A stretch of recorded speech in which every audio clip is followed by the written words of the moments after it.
जय श्री राम।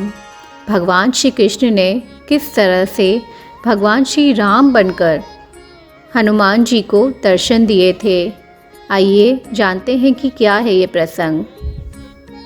भगवान श्री राम के परम धाम पधारने के पश्चात हनुमान जी का सिर्फ एकमात्र काम रहा भगवान का नाम लेना, लीला और गुणों का कीर्तन और श्रवण करना। जहाँ जहाँ सत्संग होता वहीं हनुमान उपस्थित रहते।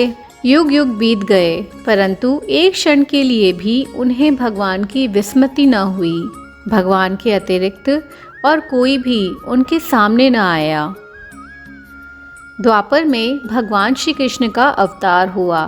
श्री कृष्ण और श्री राम एक ही तो हैं। वे भला अपने परम प्रिय भक्त हनुमान के बिना कैसे रहते। उन्होंने हनुमान को बुलाने का संकल्प किया, परंतु इसके साथ भी तो कुछ लीला होनी चाहिए। हनुमान की महत्ता प्रकट होनी चाहिए। भगवान के संकल्प करते ही हनुमान द्वारिका के पास ही एक उपवन में आ विराजे। भगवान नाम का कीर्तन करते हुए एक फल खाने लगे, डालियाँ तोड़ने लगे। उन दिनों सत्यभामा के लिए भगवान ने परिजात हरण किया था। उन्हें गर्व था कि भगवान का सबसे अधिक प्रेम मुझ पर ही है, मैं सबसे सुंदरी हूँ। सत्यभामा ने बात ही बात में एक दिन कह भी दिया कि क्या सीता मुझसे ज़्यादा अधिक सुंदर थी, जिनके लिए आप वन वन भटकते रहे। भगवान चुप रहे। चक्र के मन में भी गर्व था कि मैंने इंद्र के व्रज को परास्त कर दिया। गरुड़ भी सोचते थे कि मेरी ही सहायता से श्री कृष्ण ने इंद्र पर विजय प्राप्त की है। भगवान श्री कृष्ण ने सोचा कि इन तीनों का गर्व नष्ट होना चाहिए, ये मेरे होकर भी अभिमानी रहे।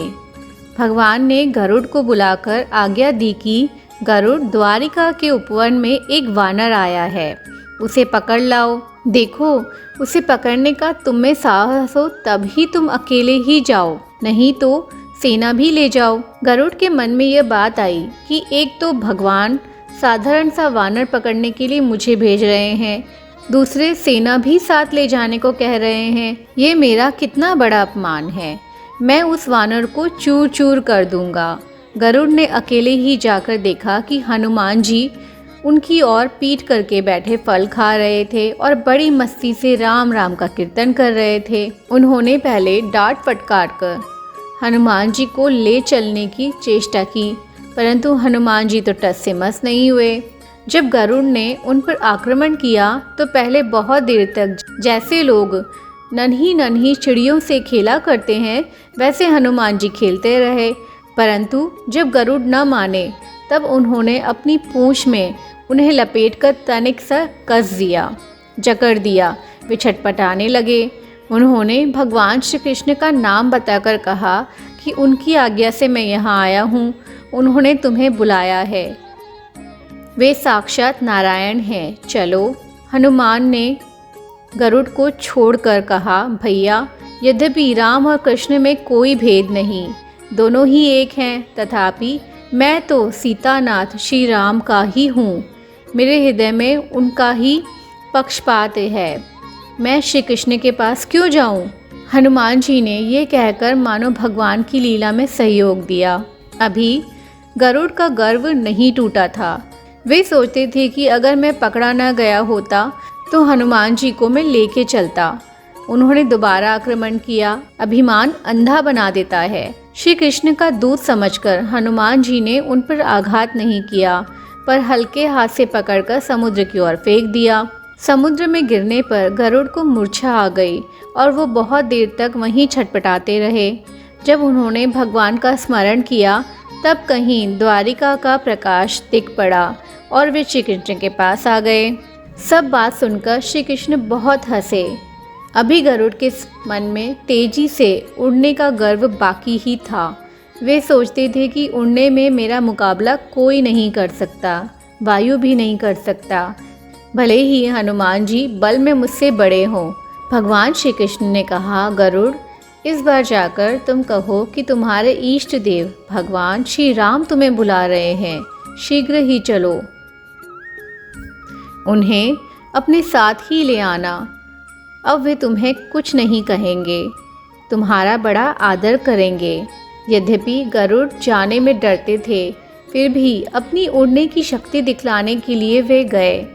भगवान ने सत्यभामा से कहा कि सीता का रूप धारण करके आओ, हनुमान आ रहे हैं। चक्र से कहा कि सावधानी से पहरा दो, कोई भी द्वारिका में प्रवेश न कर पाए।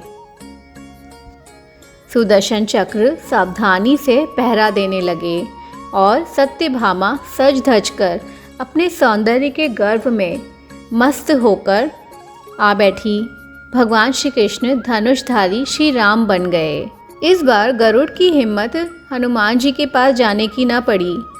उन्होंने दूर से ही कहा कि भगवान श्री राम आपको शीघ्र ही बुला रहे हैं, यदि मेरे साथ ही आप चल सकें तो चलें, नहीं तो मेरे कंधों पर बैठ जाएं, मैं ले चलूं। हनुमान ने बड़ी प्रसन्नता से कहा, ओहो भाग्य, भगवान ने मुझे बुलाया है, तुम चलो मैं आता हूँ। गरुड़ ने सोचा कि ये क्या कह रहे हैं, मुझसे पीछे चलकर ये कितनी देर में पहुँचेंगे, परंतु वे डरे हुए थे। हनुमान से फिर कुछ न कहने की हिम्मत बनी। वे चुपचाप चल पड़े। सोच रहे थे कि भगवान के पास चलकर अपनी तीव्र गति का प्रदर्शन करूँगा। हनुमान गरुड़ से बहुत पहले ही द्वारिका पहुँच गए। हनुमान जी की दृष्टि में वो द्वारिका नहीं थी, अयोध्या थी। फाटक पर चक्र ने अकड़ कर कहा कि मैं तुम्हें अंदर नहीं जाने दूंगा। हनुमान जी ने कहा, तू भगवान के दर्शन में विघ्न करता है, और उसे पकड़कर मुंह में डाल लिया। भगवान के महल में जाकर उन्होंने देखा कि भगवान श्री राम सिंहासन पर विराजमान हैं। उन्हें माता सीता के दर्शन न हुए।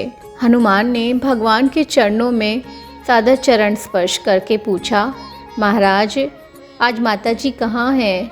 उनके स्थान पर ये कौन बैठी है? आपने किस दासी को इतना आदर दे रखा है?